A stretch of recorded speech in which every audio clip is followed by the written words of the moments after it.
ओ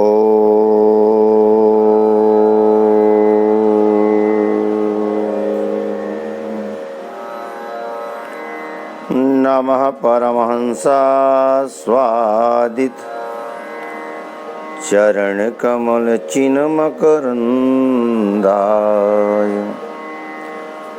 भक्तजन मानस निवासाय श्री लक्ष्मी नारायणाय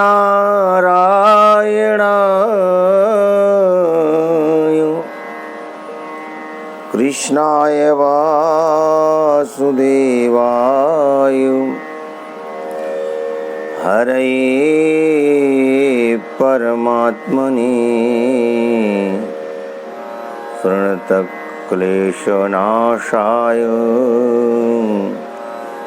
गोविंदाय नमो नमः। बोलिए सच्चिदानंद भगवान की जय, बाल कृष्ण लाल की जय, राधा रानी सरकार की जय, सद्गुरुदेव भगवान की जय, हनुमंत लाल की जय, भागवत भगवान की जय। अनंत कोटि ब्रह्मांड नायक परात्पर जगदीश्वर अखिलेश्वर नंद नंदन भगवान श्याम सुंदर की वांगमयी प्रतिमूर्ति श्रीमद् भागवत महापुराण समुपस्थित भगवत प्रेमी सज्जनों, माताओं एवं बहनों, बहे सतसंग की गंगा अरे मन चल नहा आए, जिसे तू भूल बैठा है उसी से फिर मिला लाएं। आइए भगवान भागवत के चरणों में, संत चरणों में, विद्वत चरणों में कोटिशाह वंदन प्रणिपात करते हुए आइए सब लोग मिलकर के दो बार भगवान नाम संकीर्तन करते हैं।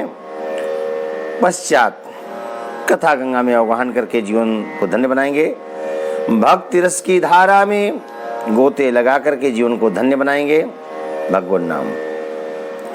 गोविंद जय जय गोपाल जय जय, राधा रमण हरि गोविंद जय जय, राधा रमण हरि गोविंद जय जय, गोविंद जय जय गोपाल जय जय, गोविंद जय जय गोपाल जय जय, गोविंद जय जय गोपाल जय जय, राधा रमण हरि गोविंद जय जय, राधा रमण हरि गोविंद जय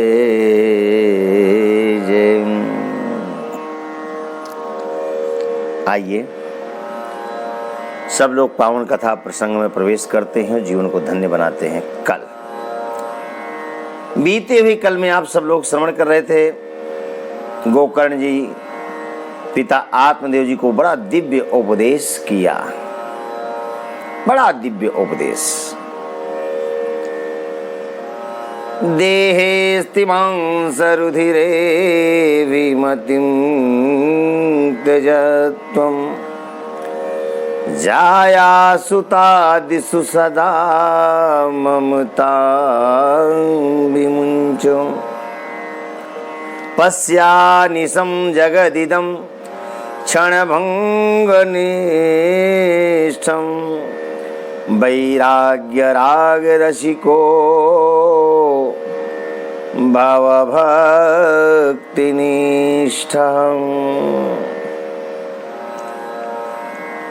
देहेऽस्तिमां सरुधिरे विमतिं त्यजत्वं,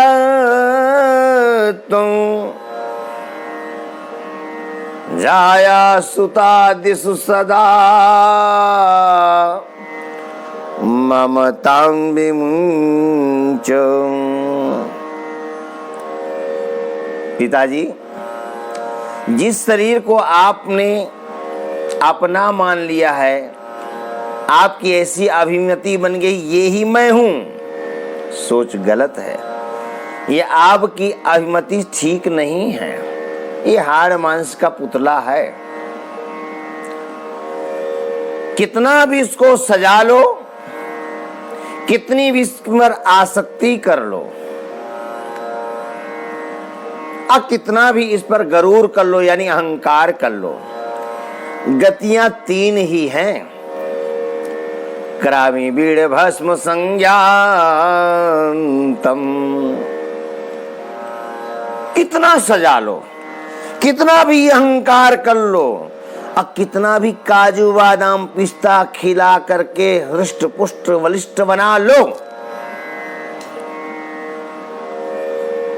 या कितना भी ब्यूटी पार्लर में जाकर के सुंदर बना लो, गतियां तीन ही हैं। करामी बीड़ भस्म संज्ञातम।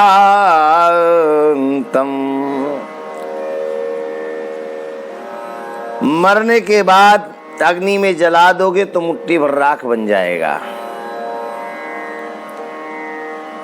जमीन में गाड़ दोगे तो कीड़े बन जाएगा यह शरीर, और जंगल में फेंक दोगे तो पक्षी खा के बीट कर जाएंगे। बस करामी बीड़ भस्म संज्ञातम।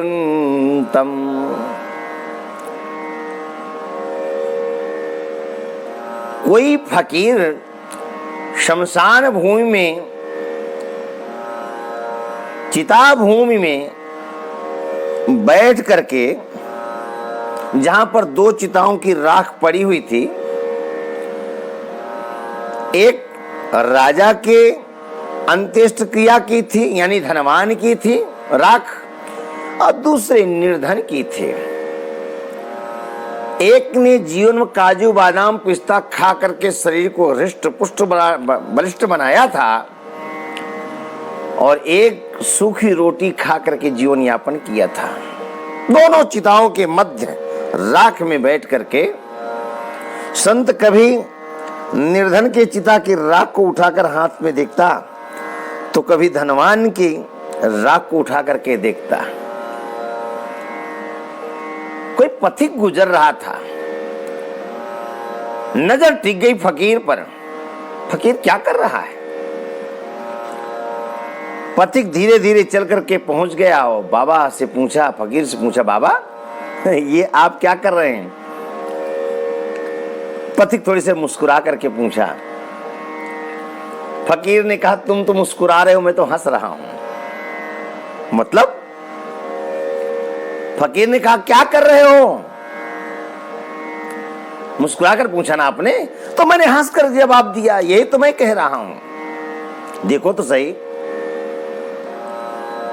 ये धनवान की राख है, ये भी जलकर राख हुआ, और ये गरीब की राख है, ये भी जलकर राख हुआ।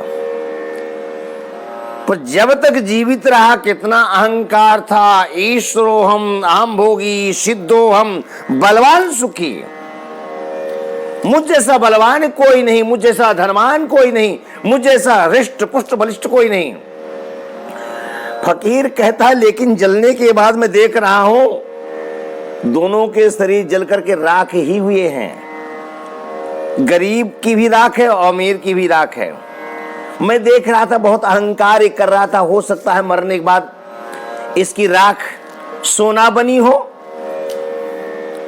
और गरीब की राख भी राख बन गई हो। वो तो गरीब था, वो तो राख बन नहीं था। शायद अमीर की अंत्येष्टि के बाद वो शरीर सोना बन गया हो। बोले नहीं, तो जब जल करके सबको राख ही होना है, तो बीच में अहंकार किस बात का, गरूर किस बात का? क्रामी बीड़ भस्म संज्ञातम। संत ने उपदेश दिया, अहंकार नहीं करना। क्रामी बीड़ भस्म संज्ञातम। जंगल में फेंक दिया तो पक्षी खाकर बीट कर गए। और जमीन में गाड़ दिया तो कीड़े हो गए। उस शरीर को जिसको हमने ब्यूटी पार्लर में जा करके सजाया था, बहुत सुंदर, रोज नया बनना चाहते थे लोग, सुंदर बनना चाहते थे, मर कर जाना है। जितना समय सजने संवरने में गंवा रहे हो उतना समय भजन के लिए दे देना, रोज नहीं सजना पड़ेगा। यद्यपि जितनी जरूरत थी आपको सुंदर बनने की, बनाने की, परमात्मा ने बना दिया जितना जरूरी था। अब इससे ज्यादा तुम्हारे पास कोई पुण्य नहीं था, कोई ऐसे सत्कर्म नहीं थे जिससे कि आपको सुंदर परमात्मा बनाता। तो जितनी योग्यता थी उतनी परमात्मा ने आपको सुंदरता दी। और अब आप सुंदर बनना चाहते हैं, प्रकृति के साथ खिलवाड़ नहीं करना, जो नेचुरलिटी है उसी को रहने देना, जो स्वाभाविक सौंदर्य है उसको ही रहने देना। हाँ, पैसा नहीं बर्बाद करना। और सुंदर बनना ही है तो ब्यूटी पार्लर में जाकर के क्या देना है, चुपके से गोलक में पैसा डाल देना, कहीं किसी आश्रम में सेवा में दे देना है। हे परमात्मा, मैं सकामी जीव हूं, अपने सौंदर्य से संतुष्ट नहीं, अगला मेरा जन्म हो तो मुझे सौंदर्य प्रदान कर देना। और एक बात बताएं, कामना तो अगले जन्म की करना, पर भगवत आराधन इसी जन्म में करना। क्यों? संभव है इसी जन्म में ही आपका स्वरूप परमात्मा सुंदर बना दे। किसी का बनाया? हाँ, बनाया प्रभु ने। कुब्जा 3 जगह से टेढ़ी थी, तिवक्रा लोग कहते थे। मथुरा में जब प्रवेश किया भगवान ने, बालकृष्ण प्रभु ने, तो माली ने सुंदर माला पहनाई। वस्त्रों को तो कैसे पहना था सब लोग जानते, जग जाहिर है, छीन लिया था रंगरेजों से।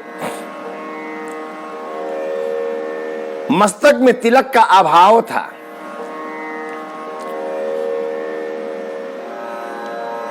मस्तक में तिलक का अभाव था तो कोई और दिखा नहीं, तिवक्रा दिखी। अब प्रभु ने सुंदरी कहकर पुकारा, तिवक्रा दौड़कर आई। अब प्रभु ने जब निवेदन किया तो तुरंत अंगराग का लेप कर दिया। भगवान ने दर्पण में चेहरे को देखा, वाह, स्वयं तो बदरूप है पर हमें सौंदर्य प्रदान किया है, हमारे सखाओं को सौंदर्य प्रदान किया है। प्रभु ने तिवक्रा को पास बुलाया और पास बुला करके पैरों को पैर से दबाया, ठोड़ी पर हाथ लगाया और झटका दिया तो विश्व सुंदरी बन करके वो तिवक्रा प्रकट हो गई। भगवान का हाथ पकड़ लिया, मेरे घर चलो। भगवान ने कहा लो, सुंदर बना दिया और कहती घर चलो। क्यों नहीं कहे? लोग प्रश्न चिन्ह लगाते हैं, तिवक्रा ने हाथ क्यों पकड़ लिया, क्यों पकड़ा? अरे भगवान की पत्नी है, तिवक्रा कोई और नहीं थी, ये साक्षात पृथ्वी थी। इसका नाम सैरंध्री नाम था। पापाचारियों अत्याचारियों के अत्याचार से 3 जगह टेढ़ी हो गई थी। तब प्रभु ने इसको सुंदर बनाया। और पत्नी अपने पति के हाथों को पकड़े तो वहां पर किसी को प्रश्न चिन्ह लगाने का अधिकार नहीं। हाथ पकड़े, पैर पकड़े, उसका एकाधिकार है। हम कहना क्या चाह रहे थे कि इसी जन्म में उसने केवल मात्र भगवान के मस्तक पर तिलक लगाया तो भगवान ने सुंदर बना दिया। नित्य ठाकुर की सेवा करो, नित्य ठाकुर की सेवा करो, सुंदर श्रृंगार करो। संभव है परमात्मा की आप पर कृपा हो जाए ब्यूटी पार्लर नहीं जाना, क्यों समय जाया करते हो? और हम तो कहते हैं रोज जाओ, अच्छी बात है, किसी का व्यापार चलता है, हम व्यापार क्यों रोकें? लेकिन ब्यूटी पार्लर जाने के बाद घड़ी देख लेना कितने घंटे सुंदर रूप होता है, मालूम है? नहीं। जब तक जगते हो आप, जब तक जागरण होता है, तब तक आपने मेंटेन किया, आप सुंदर रहे। लेकिन जब रात्रि में सो गए या सुबह चेहरा देखा ना दर्पण में, तो आगे हम कुछ नहीं बोलेंगे, आप स्वयं महसूस करेंगे कैसा चेहरा लगता है, ठीक है ना? तो जो चंद घंटों के लिए हमने श्रृंगार किया, वो एक दिन भी ना चल पाया ढंग से, 2 दिन भी नहीं चल पाया, तो सौंदर्य किस मतलब का? करामी बीड़े भस्म संज्ञातम, कितना भी सजा लो, एक दिन इसको ढलना है, मरना है और संसार से जाना है। करामी बीड़े भस्म संज्ञातम, जब तक जीवित है आप इसके द्वारा सत्कर्म कर लीजिए, धन का उपयोग कर लीजिए, धनोपार्जन करिए और प्रभु की सेवा में लगाइए। श्रृंगार इस पांच भौतिक शरीर का क्या करना है? वस्त्र धारण कर लेना है, ठीक है ना? और बाकी श्रृंगार करना है तो ठाकुर का करना है। रोज लाल लड़ाओ कान्हा के सामने बैठ करके, स्वयं चंदन उतारो ठाकुर के लिए, स्वयं ठाकुर के पार्षदों को धुलो, सुंदर स्नान कराओ, सुंदर वस्त्र धारण कराओ, सुंदर इत्र का प्रयोग करो, गर्मी है बढ़िया खसखस का प्रयोग करो, और सुंदर आरती करो और कन्हैया की बलैया लो। करामी बीड़े भस्म संज्ञातम, ये शरीर मिला है मात्र परमात्मा को पाने के लिए। साधन धाम मोक्ष कर द्वारा, साधन धाम मोक्ष कर द्वारा, पाई न जेहि परलोक समारा, पाई न जेहि परलोक समारा। भक्ति रस प्रवाह है। शौनकाद ऋषि कहते हैं मम कर्ण रसायनम, आप हमारे कर्ण कोरों के लिए रसायन प्रदान करिए, मार्मिक प्रवचन दीजिए, सार गर्भित प्रवचन दीजिए।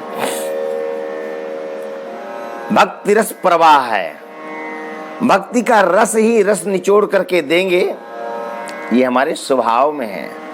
प्रत्येक कथा का सार ही है भगवत चरणों में प्रीति का हो जाना, भक्ति का उदय हो जाना। आत्मदेव जी कहते हैं बेटा ऐसा उपदेश करो, ऐसा उपदेश करो जिससे प्रभु चरणों में मेरा मन लग जाए।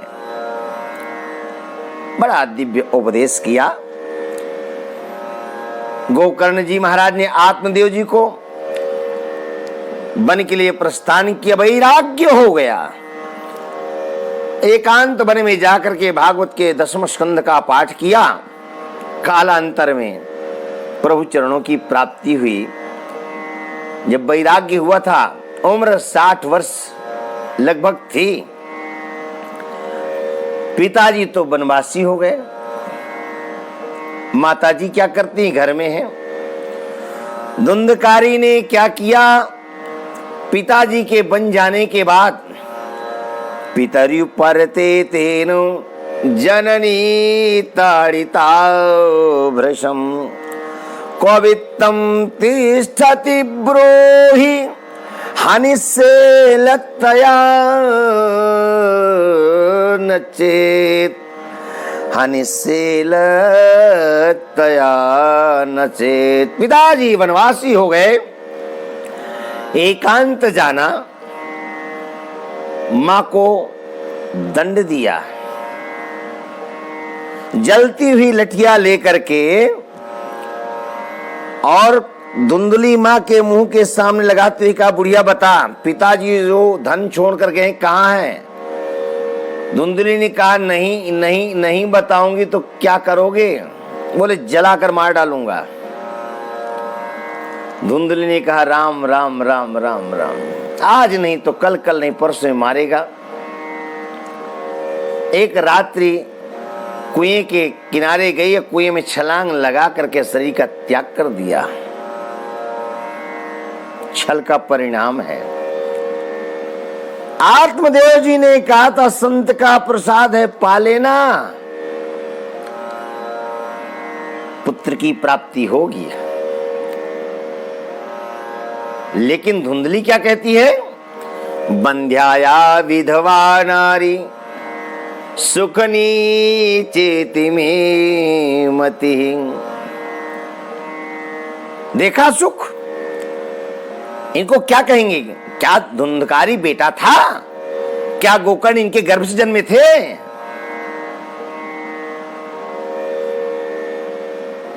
नहीं ना। बंध्याया विधवा, बंध्या ही कहेंगे। छल किया, दंड मिला, ऐसा क्रूर पुत्र मिला कि मां को कुएं में जाकर के कूद करके प्राणांत करना पड़ा, आत्महत्या करना पड़ा। कथा को मजाक नहीं मानना। एक एक सूत्र सार गर्भित है, एक एक कथा में सार समाया हुआ है। जवानी में लोग भूल जाते हैं हमें क्या करना चाहिए, क्या नहीं करना चाहिए। अच्छा तो करते ही नहीं और बुरा को ही सही मान लेते हैं। हम जो कर रहे हैं वही सही है। नहीं, ज्वलंत उदाहरण धुंधली है। आत्मदेव जी को दुख नहीं हुआ होगा। आत्मदेव जी से जब जब झूठ बोलती रही होगी धुंधली, तो आत्मदेव जी को पीड़ा नहीं होती रही होगी? निश्चित रूप से हुई होगी। लेकिन क्या करें, जब यह गृहस्थ जीवन बस जाता है तो बहुत समझौते करने पड़ते हैं। हाँ, हम कानून बनाते हैं दूसरों के लिए। जब तक हमारा गृहस्थ जीवन नहीं बसता है तब तक ऐसा नहीं करना चाहिए, ऐसा नहीं करना चाहिए, यूं नहीं करना चाहिए। बड़ों के लिए कानून बनाते हैं हम, लेकिन जब शादी हो जाती है तो कानून बदल जाते हैं। फिर आप वो करते हैं जो कल्पना नहीं की जा सकती है, और बड़े दृष्टा बन करके देखते हैं। कई बार उत्तेजना भी आती, आक्रोश भी आता है, फिर भी कहते हैं नहीं, शांत रहो, शांत रहो, कि ये का फल मिलता है, मिलेगा। यदि हमने बुरा किया तो बुरे का फल मिलेगा, अच्छा किया तो अच्छे का फल मिलेगा। अनुभव होगा, हमने किसी को एक थप्पड़ दिया तो बदले में 2 थप्पड़ हमको मिलते हैं। 2 की जगह 0 भी लग जाता है कई बार। हिम्मत कैसे पड़ गई तुम्हारी जो तुमने हम पर थप्पड़ चला दिया? 1 थप्पड़ मारा था, 20 थप्पड़ लग गए, लगते हैं ना। तो जब किए बुरे का परिणाम, किए का परिणाम हमको मिलता है, बुरे कर्म का परिणाम हमको मिलता है, तो अच्छे का भी मिलेगा।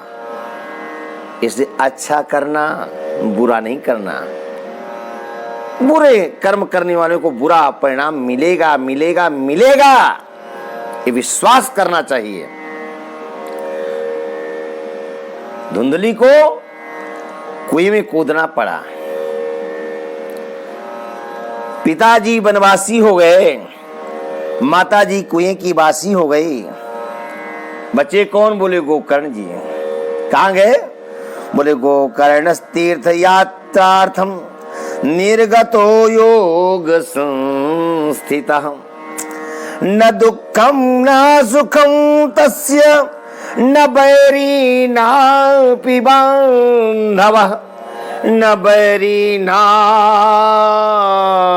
बांधव, कोई उनका न शत्रु है न कोई मित्र है, सम है, योग अनिष्ठ है, योग निधि हैं, योग में स्थित रहने वाले हैं। ऐसे गोकर्ण जी महाराज तीर्थ यात्रा के लिए निकल गए। पिताजी वनवासी हो गए, माताजी कुएं की वासी हो गई, अब भ्राता स्त्री तीर्थवासी हो गए, तीर्थ यात्रा के लिए निकल गए। कौन बचा? बोली धुंधकारी। वेश्याओं के घर में जाता था, घर पूरा अपने है, अधीन है, अपने अधीन है। वेश्याओं के घर जाता तो वेश्याओं को घर में बिठा लिया, उनको खुश करने लग गया। दुनिया का ऐसा कौन सा पाप है जो उनकी प्रसन्नता के लिए ना किया हो?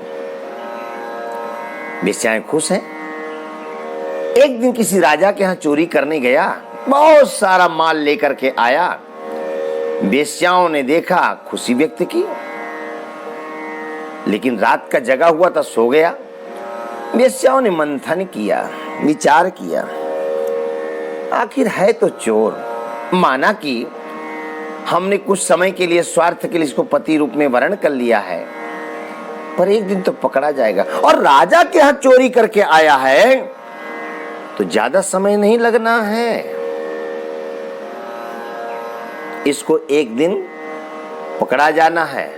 और जब ये बंदी बनेगा तो हम सब लोग को भी जेल की हवा खानी पड़ेगी। विचार किया। एक रात्रि सो रहा था, वेश्याओं ने मारने का प्रयत्न किया लेकिन मरा नहीं। पापी जल्दी नहीं मरता है, पापी बहुतों को मारने के बाद मरता। मरता तो है पर बहुतों को मारने के बाद। अंत तो होता है, अब बड़ा बुरा अंत होता है, तो बहुतों को मारने के बाद ही मरता है। नहीं मर रहा था तो रस्सियों से जकड़ दिया और जलते हुए अंगारों को मुंह में ठूस ठूस करके मार दिया। जमीन में गड्ढा करके दफना दिया। कुछ दिन तक घर पर रही। पास पड़ोस के लोग पूछते, आजकल धुंधकारी जी पता नहीं चलता, झूठ बोल देती, दूर चले गए कमाने के लिए, जल्दी ही आएंगे, जल्दी आएंगे। और ऐसा बोलते बोलते एक दिन सारा धन लेकर के 9 2 11 हो गए। प्रेत बना धुंधकारी। अब वो प्रेत सर्वत्र दसों दिशाओं में भ्रमण करता है। कुछ खा सकता नहीं क्योंकि मुंह होता नहीं। सुई के छिद्र के बराबर छिद्र होता है मुंह में, जिससे वो श्वास ले सकता है और भोजन नहीं कर सकता। तो चिल्लाता है, अपने दुख को व्यक्त करना चाहता है लेकिन दुख प्रकट नहीं होता। एक समय नगर के लोग तीर्थाटन के लिए गए थे। वहां पर गोकर्ण जी से मुलाकात हो गई। गोकर्ण जी से बड़े प्रेम से सब लोग मिले। कुशल क्षेम के पश्चात नगर के लोगों ने कहा, भैया गोकर्ण जी एक बात बताएं। बोले बताओ। आपके भाई को वेश्याओं ने मार दिया है। मार दिया है? मार ही नहीं दिया, अरे वो तो प्रेत बन गया है। अच्छा भैया, आप संत हैं, तीर्थ यात्रा करते रहते हैं, मुक्ति के लिए गया जी में श्राद्ध कर देना। भाई है, करूंगा। नगर के लोग लौट करके आए। गोकर्ण जी महाराज तीर्थ यात्रा करते करते करते करते गया जी पहुंच गए। गया जी में जाकर श्राद्ध किया और लौट करके अपने गृह नगर में आ गए। शाम की बेला हो चुकी थी, रात्रि आ रही थी धीरे धीरे। लोगों से छिप छिपा करके अपने पैतृक गृह पर पहुंच गए। क्यों छिपे? लोग जान जाएंगे, आएंगे, अभी चल करके हम आए हैं, थक करके आए हैं, विश्राम नहीं कर पाएंगे और सुबह होती मुलाकात होगी। गोकर्ण जी पैतृक गृह में गए, रात्रि में विश्राम किया। धुंधकारी ने जान लिया कि भैया गोकर्ण का पदार्पण हुआ है। वो प्रेत बन करके वहीं तो रहता था। गोकर्ण जी सोए हुए थे, इसने नाना रूप करके उनको डराने का प्रयास किया। सकृन्मेषा सकृन्दस्ति सकृच्च महिषो भवत् सकृद्निन्दा सकृच्चाग्नि पुनश्च पुरुषो भवत्। नाना रूप धारण करके गोकर्ण जी को डराने का प्रयास किया इस धुंधकारी प्रेत ने। कभी भेड़ ही बन जाता, कभी हाथी बन जाता, कभी इंद्र ही बन जाता, कभी भैंसा ही बन जाता। नाना रूप दिखाकर डराने का प्रयत्न किया। गोकर्ण जी ने कहा, ओ ये तो कोई दुर्गति को प्राप्त कोई जीव है। वैपरीत्यमिदं दृष्ट्वा गोकर्णो धैर्य संयुता, धैर्य को धारण किया और कहा, भैया तुम कौन हो जो नाना रूप धारण करके आप मुझे डराना चाहते? कस्तुम उग्रतरो रात्रो कुतो यातो दशामिमाम किम वा प्रेता पिशाचो वा राक्षसो सीति संसना।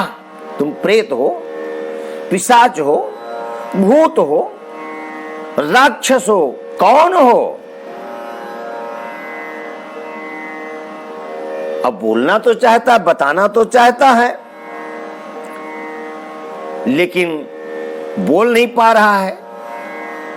तो गोकर्ण जी महाराज ने अंजलि में जल लिया और जल लेकर के छींटा दिया, उसके पापों का समन हुआ। और गोकर्ण जी ने कहा, बोलो ना, कौन हो तुम? धुंधकारी बोला, अहम भ्राता त्वदीयोस्मि, अहम भ्राता त्वदीयोस्मि धुंधकारीति नामतः स्वकीयेनैव दोषेण रहमत्तो नाशितं मया। अहं भ्राता त्वदीयोस्मि, मैं आपका भ्राता, याद है कि नहीं? धुंधकारी, आपका भाई धुंधकारी। धुंधकारी तुम, और इस योनि को प्राप्त हुए? धुंधकारी प्रेत ने कहा, स्वकीयेनैव दोषेण परदोषेण नैव, स्वकीयेनैव दोषेण रहमत्तं नाशितं मया। अपने ही अवगुणों के कारण, दुर्गुणों के कारण मैंने अपने ब्राह्मणत्व को नष्ट किया। लेकिन धुंधकारी, मैंने तो तुम्हारे लिए गया जी में जाकर के श्राद्ध कर दिया, तुम्हारा मोक्ष नहीं हुआ। धुंधकारी ने कहा, भैया कर्मणो नास्ति संख्या में महाज्ञाने विवर्तिनः लोकानां हिंसका सोहम स्त्रीभिर्दुःखेन मारिता। मेरे पापों की संख्या नहीं है, मैं महान अज्ञान में भटक रहा हूं और अज्ञान के कारण ही जीवों की हिंसा किया, और जीवों की हिंसा मैंने किया तो वेश्याओं ने मेरी हिंसा कर दी, मुझे मार दिया। मनसा वाचा कर्मणा, किसी की हिंसा नहीं करना। अस्त्र के द्वारा गले से उतार देना ही हिंसा नहीं कहती है।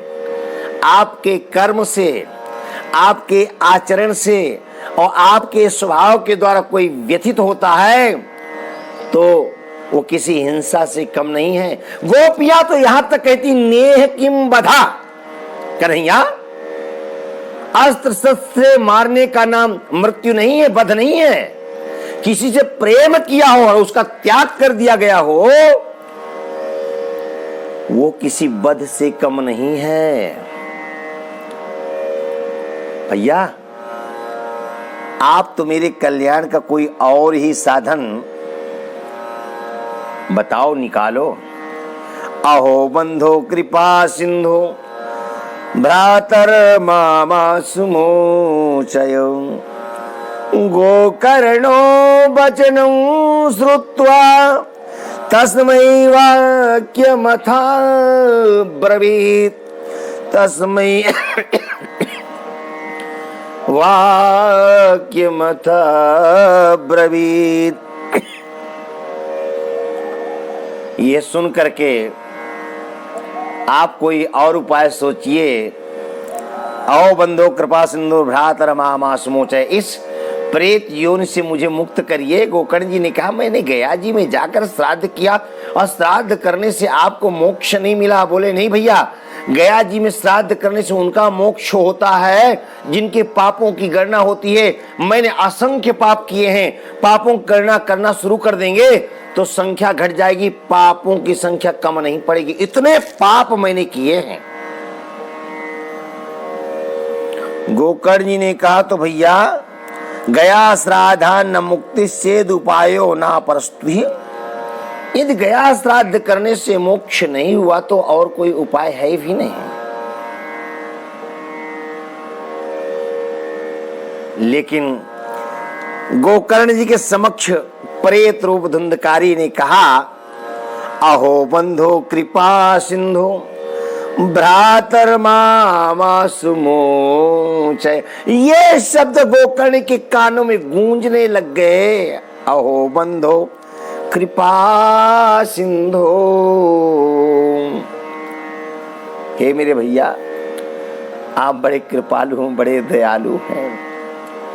आप इस प्रेत योनि से मुझे मुक्ति दिला सकते हैं। गया श्राद्ध सतेनापि मुक्तिर्मेना भविष्यति। गया श्राद्ध सतेनापि,